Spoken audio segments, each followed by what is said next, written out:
꽃은 우리 앞에 다가와 있고, 하지만 우리의 가슴은 봄이 아닙니다. 가슴이 시리다고 할까요? 잃어버린 화사한 벚꽃의 미소와 그 꽃의 미소를 능가하는 꽃에 물든 마음이 연출하는 소중한 광경들을 놓치는 것 같아서 2020년이 왠지 그 아름다움을 생략한 채 우리 곁에 와 있고, 또 이 또한 물론 지나가겠지만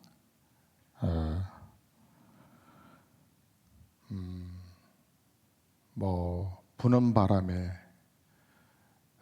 꽃잎들은 떨어질 것이고,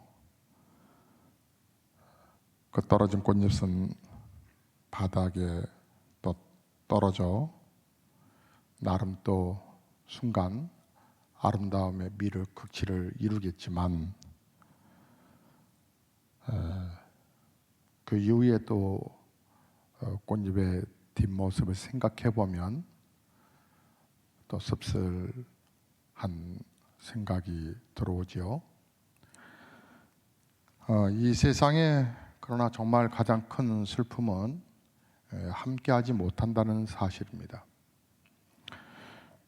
아름다움을 아름다움으로 느끼지 못함과 사랑을 사랑으로 느끼지 못함과 전투적 심정으로 너무 마음이 긴장해서 누려야 할 많은 것을 누리지 못하고 만나야 할 만남들을 갖지 못하는 것이 또 가장 슬픈 것이 아닐까라는 생각을 이 봄에 해봅니다.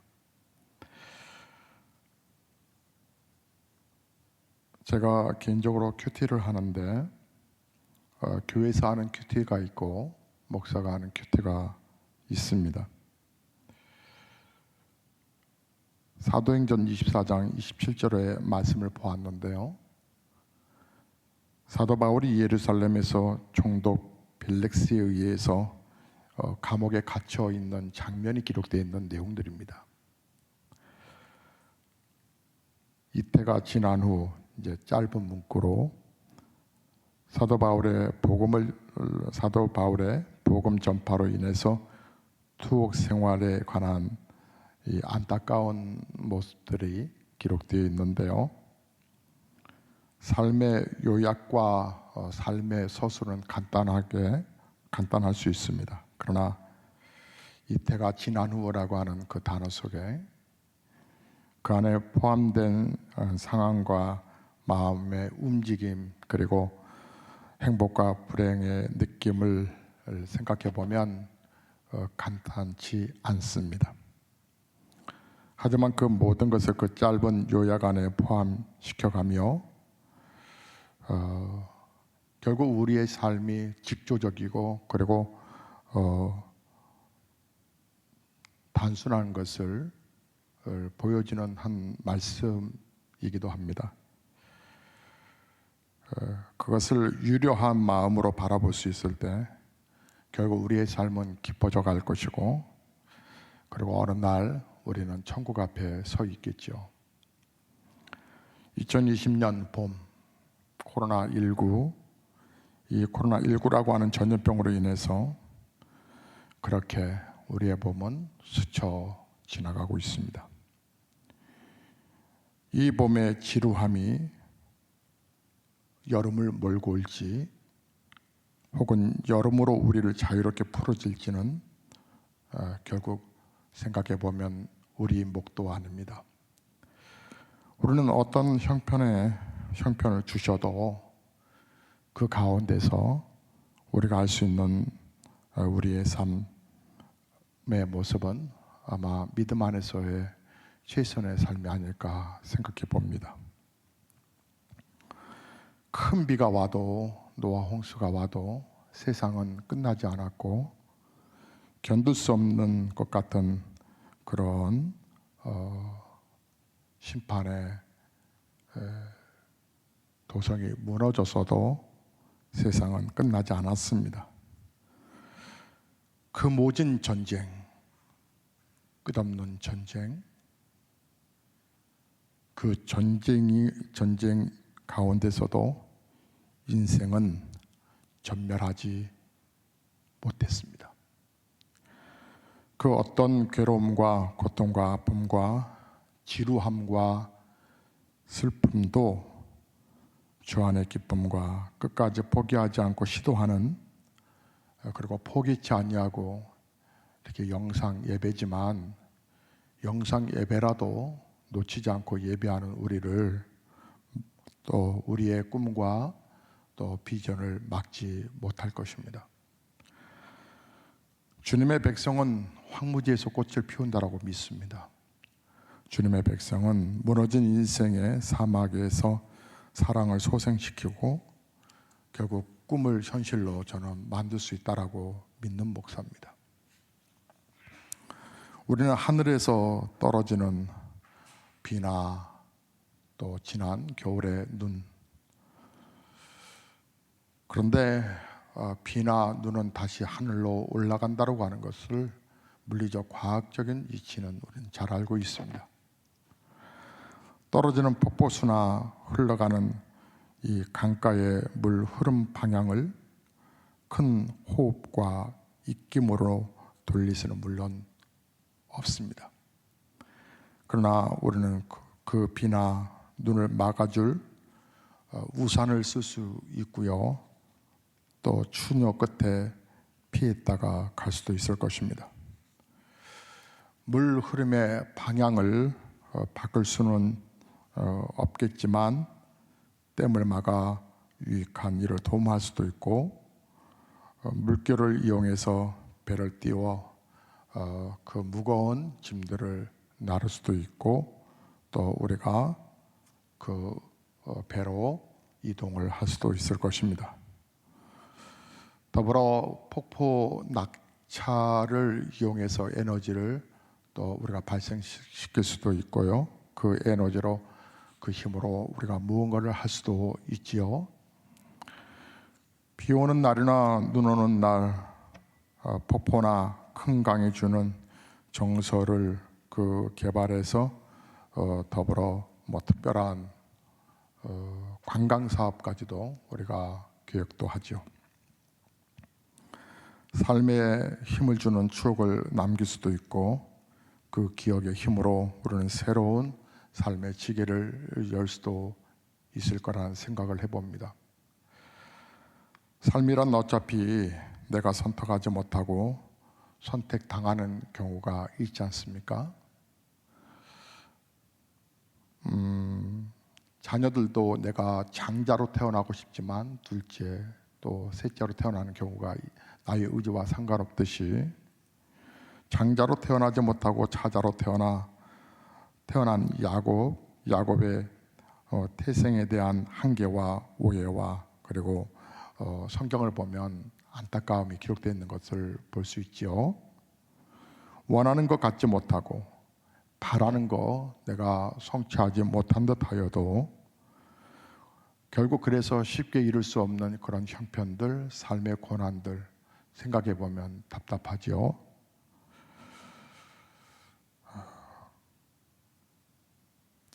하지만 그러한 어떤 어려운 환경들과 그 힘든 부분들을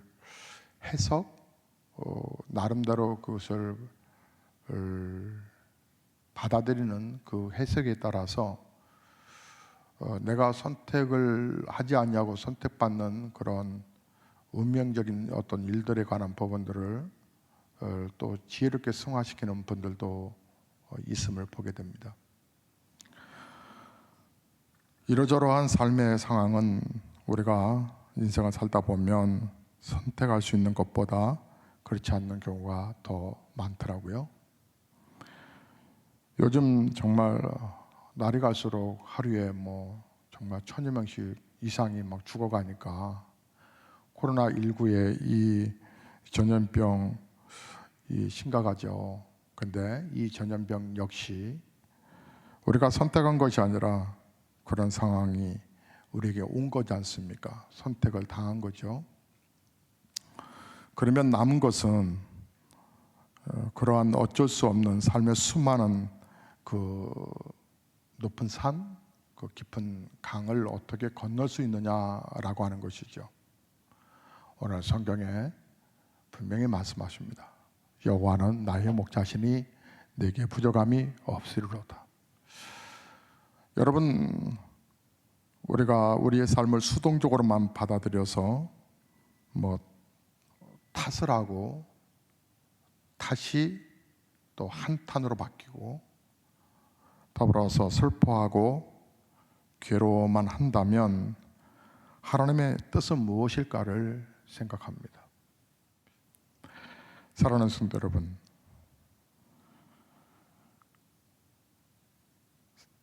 때론 삶이란 원치 않았던 어떤 상황이라 할지라도 그래서 우리는 그 가운데서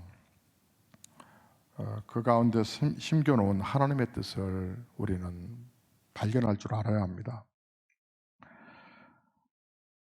요셉은 후에 형들에게 팔려간 것이 많은 사람을 구원하기 위한 하나님의 보내심이었음을 그는 깨달았지요. 그러나 깨닫기까지는 죽음의 시간들이 몇 번이고 그 앞에 있었습니다. 그러나 하나님이 함께 하심으로 요셉은 담대했다라고 그러지 않습니까? 오늘 본문 말씀에 여호와는 영원토록 우리와 함께 하신다 하셨으니 우리도 요셉 같은 믿음을 가져야 되지 않겠습니까? 모세는 광야에서 40년간 정말 무지랭이 같은 삶을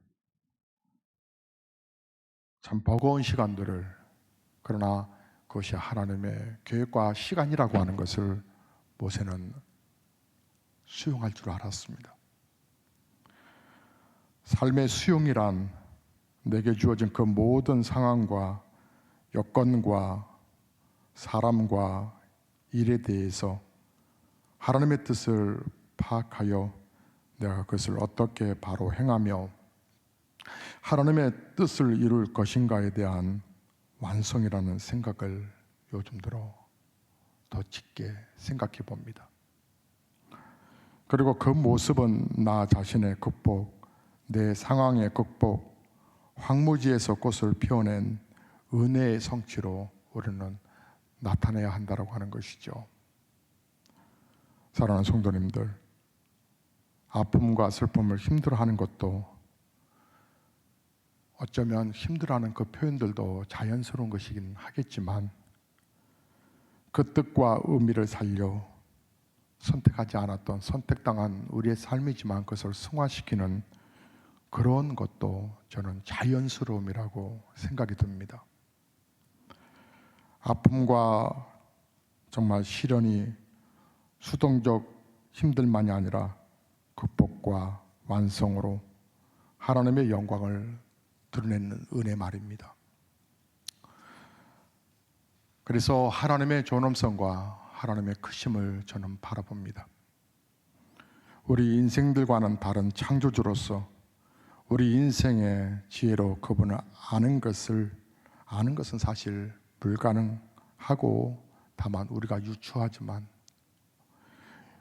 그분이 그를 나타내셔서 가르쳐 주신 자연 속의 섭리 또 순환과 균형, 성경 말씀 속에 선지자와 그의 종을 통해 말씀하신 사랑과 구원, 그 백성을 너무나 사랑하시기에 이 땅에 오신 예수 그리스도, 그 사랑 안에 품어주시고 누리게 해주시려고 하는 축복과 또 때로는 이러한 징계, 우리 인생들에게 그 모든 것은 감사하고 감격이고 믿음은 형이사학을 넘어서 이루는 삶의 실체가 아닐까.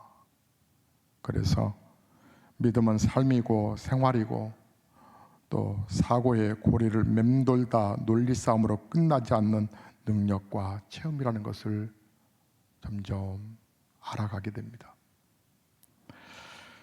우리는 먼 산을 바라보며도 그 하나님을 느끼고 깊은 묵상의 기도와 또 말씀 속에서도 그분을 느낍니다. 말씀 속에서도 그를 깨닫고 인생과의 대화 속에 길을 걷다 스치는 그 꽃바람의 바람결이라도 느낍니다. 요즘 정말 어렵습니다. 저는 우리 성도들 확신하고 믿음으로 선포 계속 해가면서 워낙 이 질병의 여파가 세다 보니까, 그래서 목사님들이 부활주의를 중심으로 해서 다 이제 예배 드리겠다라고 하는데 저는 선뜻 대답을 못합니다.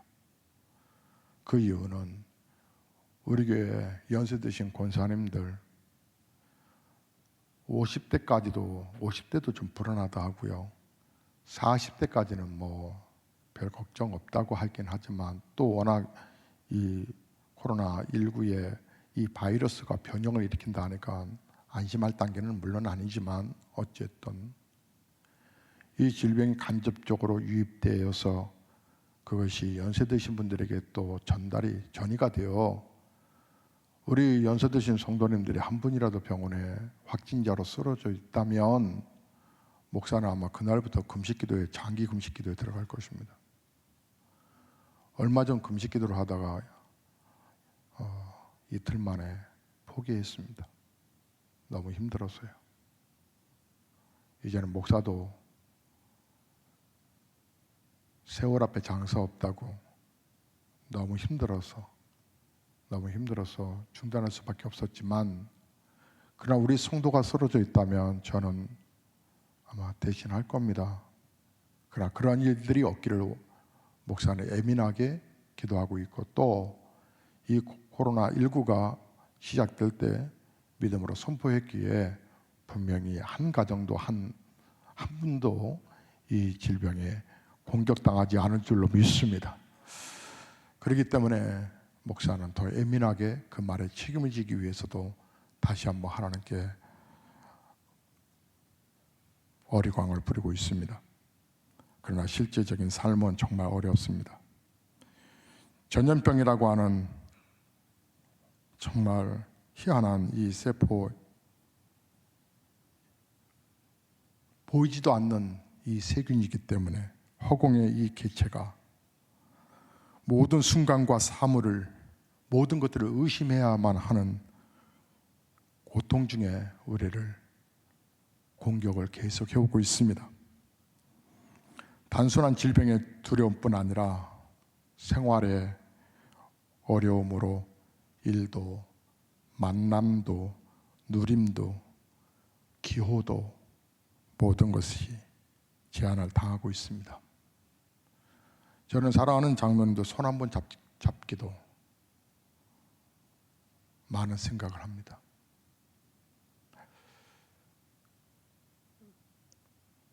달려가서 격려해주고 어깨를 두들겨주고 싶은 성도도 멈칫합니다. 한 가지는 한 가지로 끝나지 아니하고 우주를 운행하는 이처럼 이렇게 연결되는 이 연결고리처럼 모든 것들이 다 불편하고 모든 것들이 다 버겁습니다. 결국 그 모든 것들을 연결고리로 연결시켜서 전체를 흔들어 버리는 것 같은 그런 어지럼 속에 우리가 살아가고 있습니다. 그래서 우리는 기도해야 합니다. 더 어려우면 기도하겠지만 그 더 어려움이 오기 전에 어려움보다 더 깊고 간곡한 기도를 해야 합니다. 나 하나 기도한다고 온 우주를 운행하시는 하나님이 그 기도 하나를 들으시겠나 생각이 될 수 있을지 모르겠습니다만, 하나님이 그 작은 개체인 나 하나의 존재에 대해 얼마나 비중을 두고 그의 결정을 하시겠나 생각됩니다. 하지만 우리는 분명히 잊지 말아야 합니다. 하나님과 우리는 근본적으로 다르되 그 근본에는 하나님의 성품과 능력이 포함되어 있다는 사실을, 하나님은 온 우주와 세상 인생을 창조하시고 운행 섭리하여 다스리시는 분이시라고 하는 것, 그러나 또한 하나님은 우리 인생 하나하나 개인적인, 즉 인격적인 넘치는 사랑의 하나님이라는 사실을, 그 각각의 전혀 다른 영역을 우리 인생의 사고를 넘어서는 능력으로 원활하고 유연히 하나님께서 이루시는 하나님이신 것을, 천년이 하루 같으시고 하루가 천년 같으신 인생의 이 일을 넘어서는 분이 바로 하나님.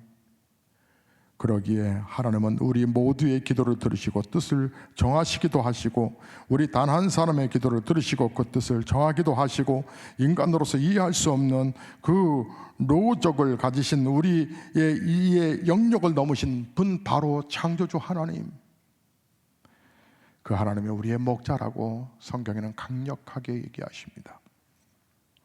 그 하나님을 알고 믿고 간구하면 우리 한 사람의 기도를 들으시고도 세상을 바꾸시는 하나님이시라고 나는 고백할 수 있고, 나 한 사람의 기도를 무서워하지 아니하고 겸손히 나 한 사람의 기도를 소중히 주님께 드릴 수 있는 성도들이 모여있는 교회라면 그 교회를 얼마나 하나님이 이뻐하실까.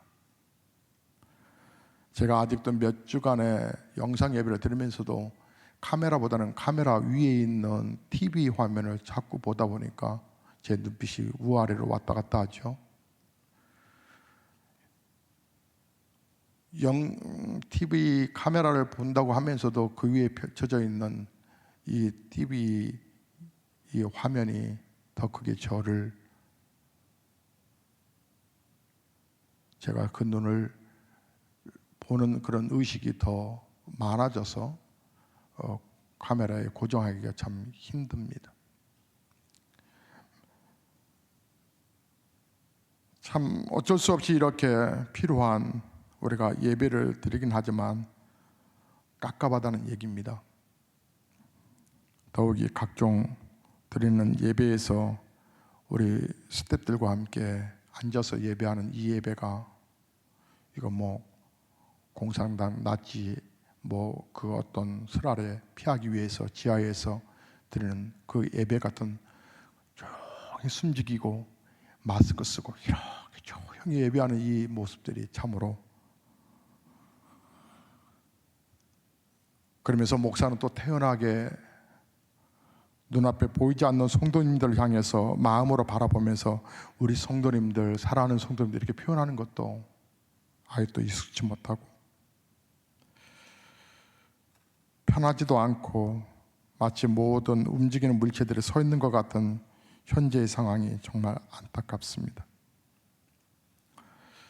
좀 전에 말씀드린 것처럼 단순한 전염병을 뛰어넘어서 그것으로 인해서 파생되는 각양의 인생을 살아가는데 제한되는 더 많은 일들, 관계조차 차단되어 원활하지 못하고 생업조차 제한되고 어려움을 겪을 수밖에 없는 삶의 우울함, 이제 마스크 구입하는 부분들은 그렇게 대소동은 멈춰졌지만 또 다른 생필품이 우리를 위협하지는 않을까.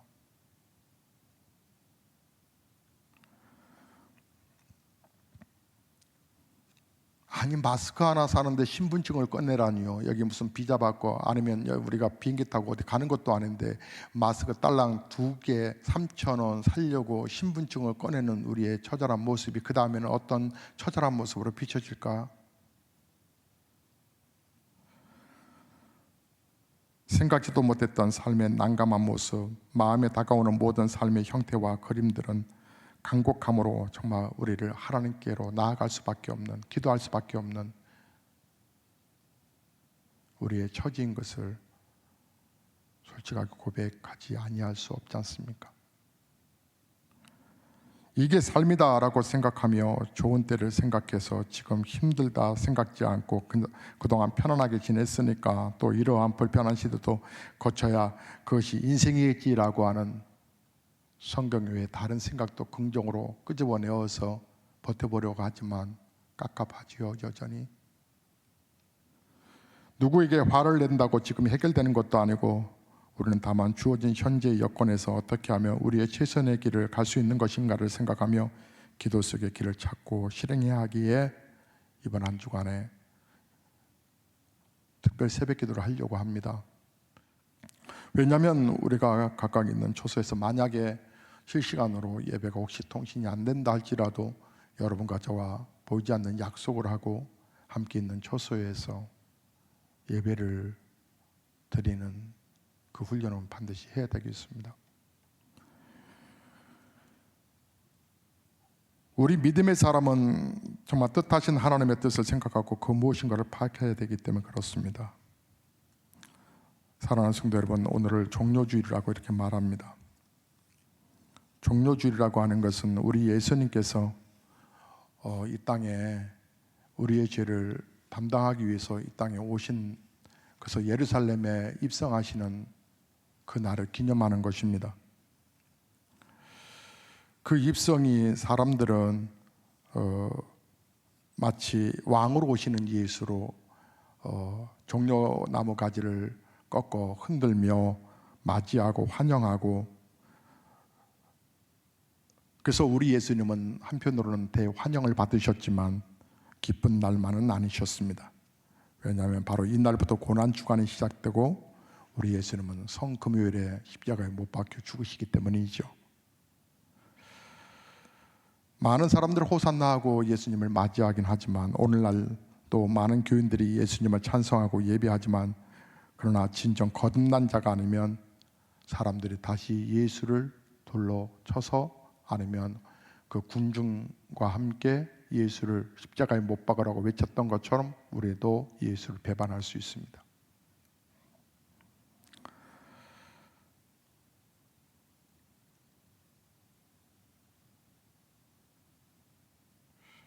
정말 우리는 크리스찬입니다. 삶이 아무리 공고하고 버거운 시간이 있다 할지라도 우리는 살아계신 하나님을 향한 믿음과 열정으로 우리는 살아가야 합니다. 이제 말씀을 정리하려고 합니다. 삶은, 하나님께서 특별히 우리에게 인생의 삶은 기대와 꿈을 주셨다라고 저는 믿습니다. 그 기대와 꿈이 없다면 우리는 다만 음식을 먹고 옷을 입고 누워 자고 일어나며 일할 뿐이겠지만, 기대와 꿈이 어느 순간이고 우리의 가슴을 설레이게 할 때까지만 우리는 느낌을 품은 사유의 존재라고 표현할지 모르지만, 우리의 삶이 아픈 것은 우리가 생각하는 아름다움에 대한 기대와 꿈이 있기 때문이라고 생각을 하는데, 그 인생의 아름다움에 대한 아직까지 포기하지 않는 이상형이 있기 때문에, 그 그림이 있기 때문에, 눈앞에 넘어선 저 멀리의 꿈과 소멸되지 않는 기대가 있기 때문에 우리는 아직 살아 숨쉬고 있고, 무엇인가 어려움을 당하고 난관을 품고서도 애써 우리가 바둥바둥하면서도 그 꿈을 향해서 기어가더라도 전진의 몸부림을 쉬지 않는 것이죠. 그 바둥거림이 삶의 아픔이고 고통이고 또 지루함이고 파김치 같은 정말 지침의 바닥까지 끌어내림이어도, 그 속에서도 우리 삶을 포기하지 않는 것은 아직도 꿈이 있고 기대가 있고, 그것이 아름다움이어서 우리는 소망을 품는 것입니다. 사랑하는 성도님들, 아직 삶이 아프고 고난, 그리고 참으로 버겁고 고되지만, 지금도 그러나 우리에게는 꿈도 기대도 힘도 갈 곳이 있는 크리스찬들입니다. 그 모든 것을 포기했다면 시련도 가슴에 통증도 없는 바람 스산이 스쳐가는 바람의 골목일 뿐이겠죠. 아픔의 통증을 느낄 때까지만 우리 가슴에는 소망과 무엇인가 하고 싶은 어떤 욕구와 또 가고 싶음의 욕구가 살아있는 것입니다.